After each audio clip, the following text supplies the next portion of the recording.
Quem disse que a vida é uma linha reta? Que as escolhas que a gente faz são para sempre. A gente muda. Às vezes nem dá para perceber. Outras vezes, haja esforço, dedicação. Não é moleza, mas vai por mim. O melhor é o caminho. Vem comigo!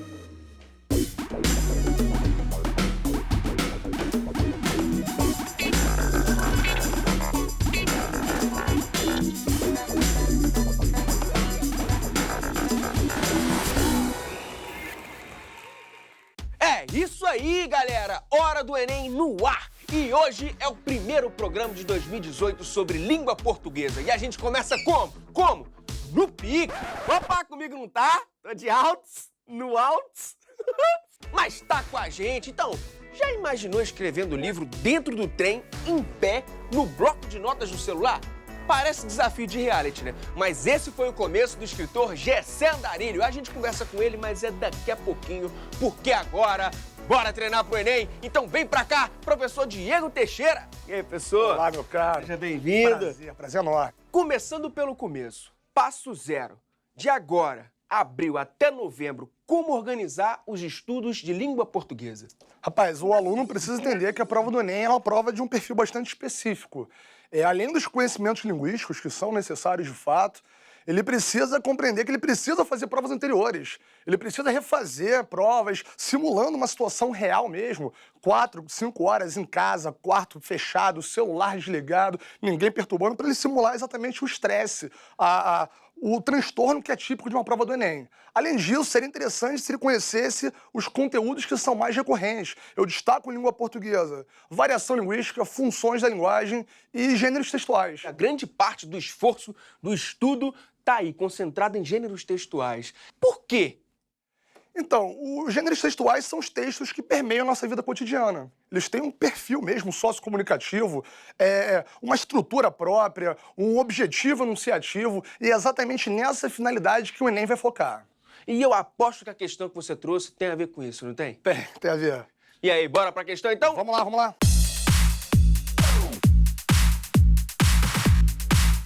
É a questão 28 da prova azul do Enem de 2017, né? Um conselho que eu dou em se tratando de questão sobre gêneros textuais é começar a ler pelo enunciado, tá? Campanhas publicitárias podem evidenciar problemas sociais. O cartaz tem como finalidade, é comum o Enem já dizer qual é o gênero em questão e você, sabendo que é o cartaz, talvez a compreensão do gênero fique um pouco facilitada. Quem bate na mulher machuca a família inteira. Ligue 180. Não se cale diante da violência doméstica. Publicidade é muito recorrente no Enem exatamente por ser muito recorrente no nosso dia a dia. Não à toa, o Enem cobra questões sobre publicidade envolvendo, por exemplo, estratégias argumentativas. Quais são as estratégias utilizadas nesses textos publicitários? Então, assim, é um gênero fundamental. E quais são as marcas mais recorrentes em textos publicitários? Em se tratando de publicidade, é comum foco no receptor.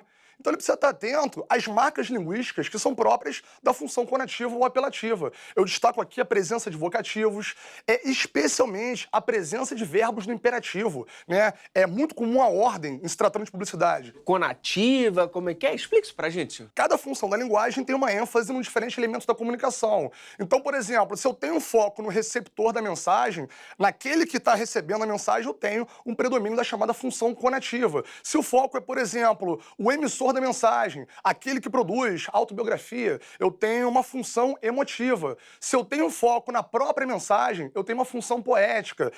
Se eu tenho um foco no código, eu tenho uma função metalinguística. E por aí vai. Sem mais delongas, bora resolver a questão. Campanhas publicitárias podem evidenciar problemas sociais. O cartaz tem como finalidade... Então, quero chamar atenção para linguagem não verbal agora, tá? Vejam que tem um pai retratado de uma forma um pouco monstruosa, corroborando isso que está sendo dito no título do cartaz. Quem bate na mulher machuca a família inteira. Ele é tido como um monstro para esse filho, para esse eu que é supostamente o autor desse desenho. Aí eu destaco 2 distratores que são interessantes. O da opção A, alertar os homens agressores sobre as consequências de seus atos. E da opção C, instruir as mulheres sobre o que fazer em casos de agressão. Muitos alunos ficaram inclinados a marcar uma dessas opções. E, obviamente, o gabarito é a opção B. O objetivo desse cartaz é conscientizar a população sobre a necessidade de denunciar casos de violência. Olhe mais uma vez, aquele cantinho inferior esquerdo que eu falei que era importante. Ligue 180. Não se cale diante da violência doméstica. E por que A e C são distratores pegadinhas? Porque, de fato, o cartaz pode servir de um alerta. Pode servir um alerta para um homem agressor. No entanto, a finalidade dele é instigar as pessoas a denunciarem, né? Então, eu não imagino que o agressor é quem vai fazer uma autodenúncia. Na opção C, ela é mais pegadinha ainda, a meu ver. Instruir as mulheres sobre o que fazer em casos de agressão. De fato, pode ser uma finalidade também, né? Ligue 180, não se cale, ou seja, você, mulher, não se cale.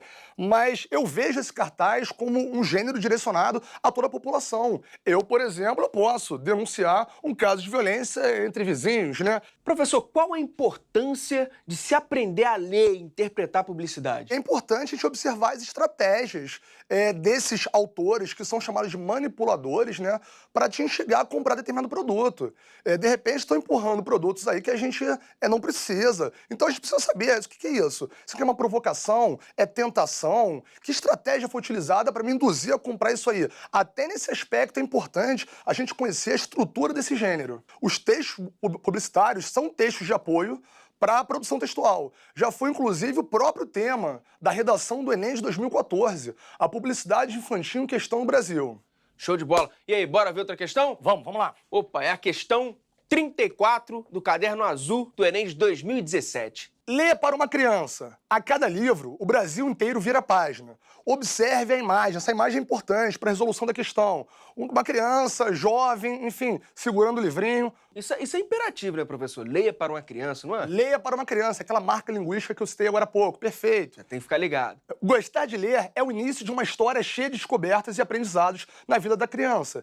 E tudo começa quando você abre um livro para ela, criança. Os textos publicitários são produzidos para cumprir determinadas funções comunicativas. Os objetivos desse cartaz estão voltados para a conscientização dos brasileiros sobre a necessidade de, vou para as opções, as crianças frequentarem a escola regularmente, a formação leitora começar na infância, a alfabetização acontecer na idade certa, a literatura ter o seu mercado consumidor ampliado, as escolas desenvolverem campanhas a favor da leitura.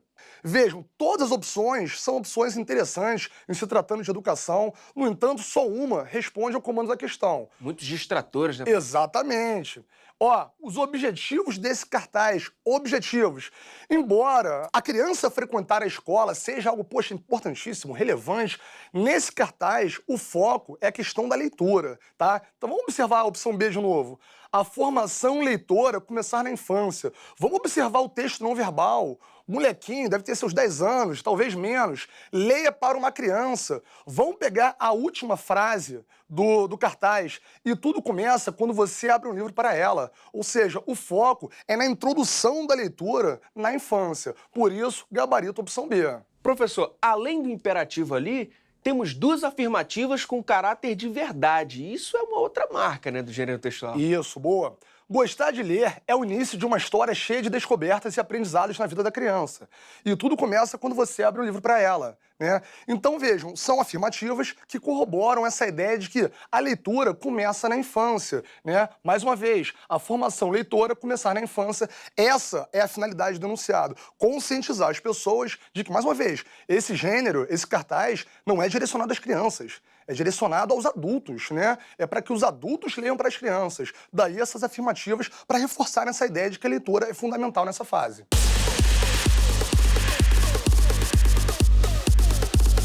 Qual é aquele recado final para a galera que está se preparando aí para o Enem e tem todo esse ano ainda para desenvolver seus estudos? Foco em gêneros textuais, já que falamos sobre isso, os gêneros textuais já caíram em provas anteriores, já caiu finalidade do gênero horóscopo, finalidade do gênero notícia de jornal, carta, letra de música, tudo pode cair, tá? Mas o conselho que eu daria é estudem como um todo, né? Estudem muito, porque a sociedade, de uma forma geral, não espera de um determinado nicho social que eles prosperem. Inclusive, o centro acadêmico ainda é muito mais elitizado do que poderia ser. Então, cara, uma forma de subversão, uma forma de se rebelar contra esse sistema que é injusto, é o estudo, cara. Estude muita coisa, pergunte aos professores, tentem ver, quem tem acesso à internet, façam bom uso dessa ferramenta. Cara, consultem tudo que vocês puderem, tem questões comentadas, hora do Enem, assistam. E, cara, poxa, é isso, cara, estudem muita coisa. Tira dúvida com o professor. Com o professor, enche o saco do cara que ele vai ter o maior prazer em te ajudar, cara. Professor, Pô, enorme muitíssimo prazer. obrigado. Pô, valeu mesmo. Prazer todo nosso, professor. Volte sempre. Valeu, um abraço. Fala a verdade. Quando a gente pensa no dia a dia do escritor, logo vem à cabeça a imagem do quarto calmo, silencioso, a inspiração fluindo. Agora, imagina que você tá no trem e o vagão lotado e balançando. Você tem que se segurar e ainda escreve no celular. Parece prova de reality show, mas é assim que nosso convidado produz seus livros. Gessé Andarilho. Tranquilo? Por que Andarilho? Eu moro longe pra caramba, na zona oeste do Rio de Janeiro, Opa, Santa zona Cruz, oeste. lá no fundão. Só que eu nunca me limitei só ao meu bairro ali, só a favela onde eu morava, sempre quis circular bastante a cidade. E os meus amigos mais velhos, que já tinham carro e tal, me vinham em vários lugares, falavam, pô, como é que tu chegou aqui, cara? Tem uma Andarilho, onde eu vou eu te encontro. Eu falei, vou abraçar o Andarilho e ficou, né? Vem cá, você tem 2 livros publicados. Como que é isso? Escrever no trem? É possível? Tudo é possível, cara. No trem tem de tudo que você imaginar. Tem o vagão do pagode, tem, enfim, a galera do baralho, tem o vagão dos evangélicos, tem os evangélicos jogando baralho e tocando pagode. O trem é uma coisa... Mistura. São 2 horas da minha casa até onde eu trabalhava. Então, assim, o trem é o que me liga de Antares até o centro da cidade. Então, eu descobri que essas 2 horas que eu perdia, né? Pô, eram 2 para ir, 2 para voltar. Eram 4 horas por dia que eu perdia. Eu resolvi recuperar esse tempo escrevendo. Eu tive uma ideia lá atrás de escrever um livro, mas eu nunca tinha tempo. E, de repente, eu tinha tanto tempo ali parado dentro do trem e jogado fora. Foi uma forma que eu encontrei de recuperar o tempo perdido, tá ligado? Mas vem cá, como é que não se perde ali, muita gente falando e tudo mais? Como escrever livro, algo mais longo e assim, no celular? Então, quando você pensa no livro, você pensa no livro inteiro. Eu só pensava na próxima letra para formar a próxima palavra, a próxima frase e parágrafo e assim por diante, irmão.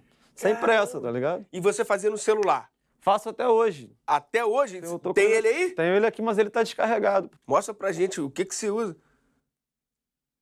Meu quadradinho, mano. Caraca! Rascunhos ficam todos aí? Como é que Rascunho, é? poesia. O tempo que eu trabalhei pra uma televisão escrevendo roteiro, eu também escrevi aqui. Tudo aqui, cara. Caramba, muito legal. Aproveita e fala um pouco do que você já escreveu, dos 2 livros publicados. Então, acho que tu tem aí, não tem um livro aí pra mostrar? A gente tem aqui. Comecei a escrever os 2 praticamente juntos, lá em 2012. Só que teve uma hora que eu tava escrevendo 5 livros, eu falei, não, tem que terminar pelo menos um, eu me dediquei mais pra esse daqui. O Fiel surgiu porque eu queria contar a minha história de vida. Eu falei, vou contar a minha história de vida. Enfim, o personagem começou a ganhar vida própria e eu vi que a minha história de vida não ia ser tão bacana que desse um livro, né? Então eu comecei a ouvir coisas dentro do trem, né? E coisas que eu ia escutando no trem e ia trazendo pra cá, né? E meu personagem, como ele ganhou vida própria, eu decidi escrever sobre os jovens daqui do Rio de Janeiro ou do Brasil que se envolvem com o tráfico de drogas. E esses jovens são chamados de fiel. Aquele adolescente que compra alguma coisa pro traficante, que faz um favor. Entendi. E eu inventei um personagem, que é o Felipe. Diferente de mim, ele se envolveu com crime, eu nunca me envolvi. E esse aqui? Vem cá. Esse aqui, efetivo variável, é o nome dado para aqueles jovens que têm que ficar 1 ano no exército, né? E o meu personagem, ele não queria servir o exército e ele fazia de tudo para ficar burlando o sistema. O capitão mandava ele correr, ele colocava o dedo na goela, chamava o vômito, para ficar na enfermaria bebendo aguinha gelada. Né? Ele dizia que era o céu do batalhão. Só que ele, assim como nós, tem a cor mais escura e sofreu algum tipo de preconceito dentro do exército e tal. E ele teve um envolvimento amoroso com a filha do sargento mais brabo do batalhão. Então, esse livro conta a história dele com a filha do sargento e com o sargento, entendeu? Passando essa situação no Passando exército, por essa situação de racismo, preconceito, aquela relação.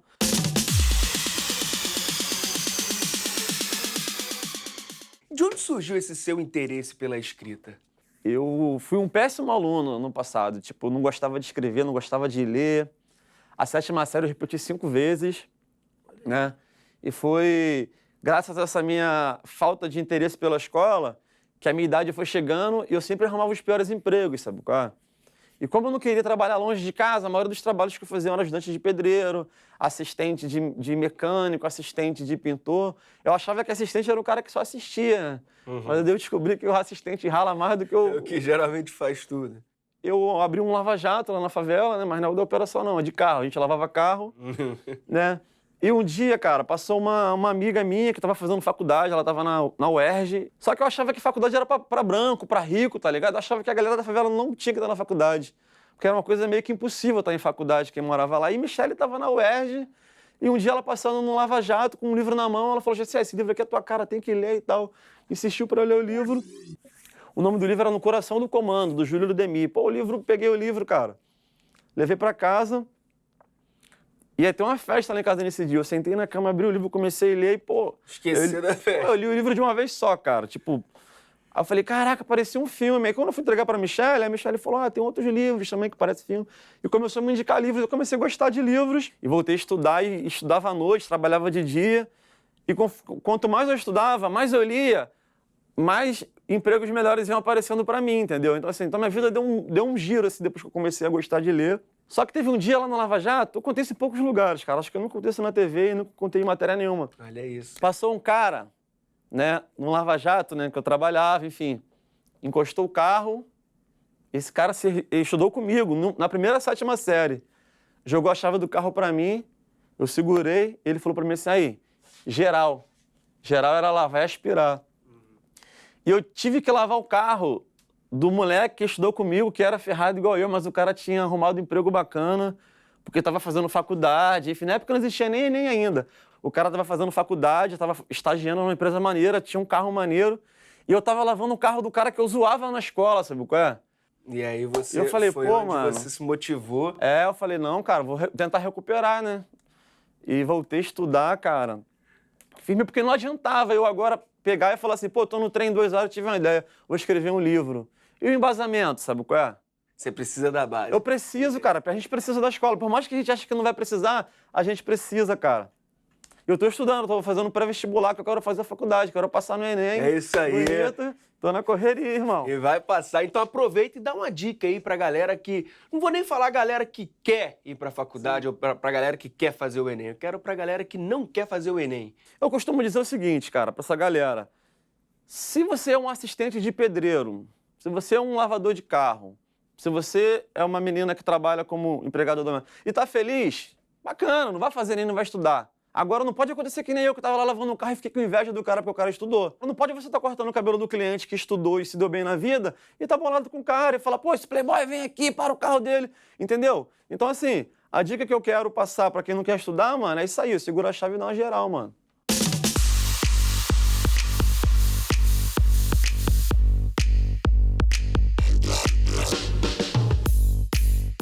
A gente o tempo inteiro recebe informações de que não é pra gente estudar, que a gente consegue se dar bem na vida de outra maneira. Cara, o caminho é muito mais curto para quem corre atrás e estuda, cara. Eu sei que pra gente é mais difícil, né, que é vir de origem pobre, porque, enfim, a gente tem que trabalhar mesmo e tal, mas se a gente não tiver a base, cara, a base está no estudo, a gente não vai conseguir realizar nossos sonhos, sabe? É isso aí. Eu falo até pras moleques que falam, quero ser jogador, quero ser isso, quero ser ator, quero ser atriz. Eu falo pras meninas, eu falo, pô... Tem que estudar. Beleza. Né, eu vou te botar pra fazer um teste. Você chega lá, a pessoa fala, pô, você parece muito com a personagem principal e tal, não sei o quê. Decora aqui essas 30 páginas aqui. É isso aí. Não tem hábito de leitura, não levou a escola a sério, não vai conseguir decorar as páginas e não vai conseguir realizar o sonho, de repente, porque não estudou, cara. Já que você falou de hábito de leitura, eu queria aí uma dica, então, pra galera que tem preguiça de ler, tem preguiça de treinar pra redação. Qual é o seu conselho? A literatura sempre foi passada pra mim como uma coisa, ler que ler é muito bom, ler que ler faz bem pra saúde, ler isso. Cara, de outras pessoas falar isso, eu achava que ler era chatão, sabe qual é? Né? É a mesma coisa quando eu tô um pouquinho acima do peso, né? A pessoa fala assim, vamos fazer uma caminhada, vamos dar uma corridinha. Cara, já isso não entra na minha cabeça como uma coisa, tipo, chata. Agora, quando um amigo chega e rola uma bola, vamos jogar uma bola. Eu corro, faço caminhada durante o futebol.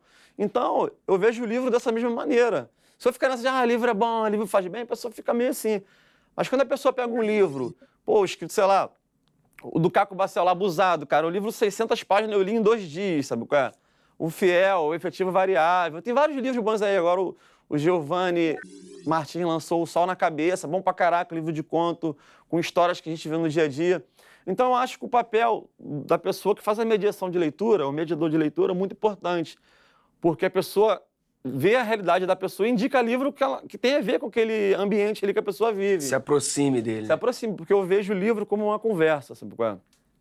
Tô conversando contigo. Se meu papo for chato, tu vai querer ir embora, tu vai querer cortar o assunto. Agora, se o papo for bom, vai fluir. A gente vai desenrolando. E a gente não conversa só com pessoas que têm a vida igual a nossa. Exato. A literatura é a mesma coisa. A gente vai encontrar um livro, né, que não tem nada a ver com a nossa realidade, mas o livro é bom, ali você consegue ler, entra na história e vai fundo. Tipo, ler é muito... Hoje eu acho ler muito maneiro, cara. Eu leio mais do que eu jogo bola agora. É isso aí.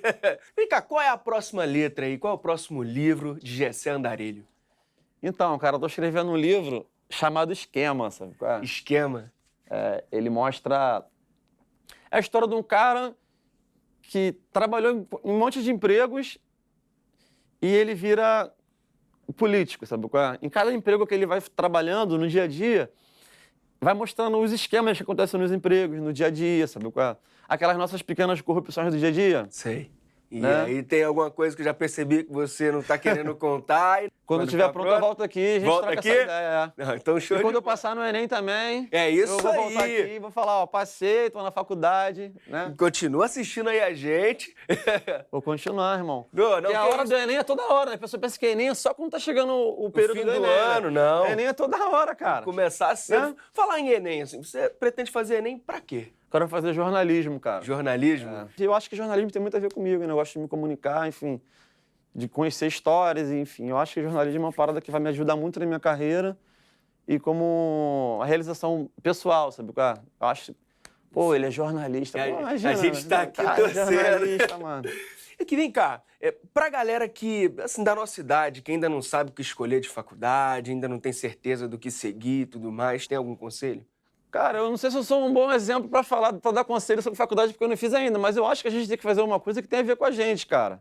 É isso. Não pensar só na grana. A grana é importante, mas é pensar também em coisas que têm a ver com a gente. Se você gosta de pessoas, se você gosta de máquina, se você gosta de papel, enfim, ver alguma coisa que tem a ver com o seu dia a dia hoje, né? Acho que vai ser importante lá no futuro. Tá vendo que você que tem propriedade mesmo pra falar sobre escolha? Você tá nesse período, cara. A galera vai se identificar com isso, com quem tá passando por esse momento. Gessé, brigadão mesmo, Valeu, irmão. cara. Valeu pelo papo, foi muito bacana. Parabéns. E volta mesmo, hein? Não, volto Pra sim. contar tudo. Juro pela sua vida. É isso, não. Não, tudo bem, pode ser pela minha que eu vou garantir que você demorou. volta, Valeu, beleza? irmão, valeu. Obrigado irmão. aí. Vai na paz. Tchau. Pra você que se amarrou nas dicas do Gessé e quer assistir de novo esse programa e todos os outros, vai lá no nosso canal no YouTube, youtube.com/TV Escola. Até! Porra!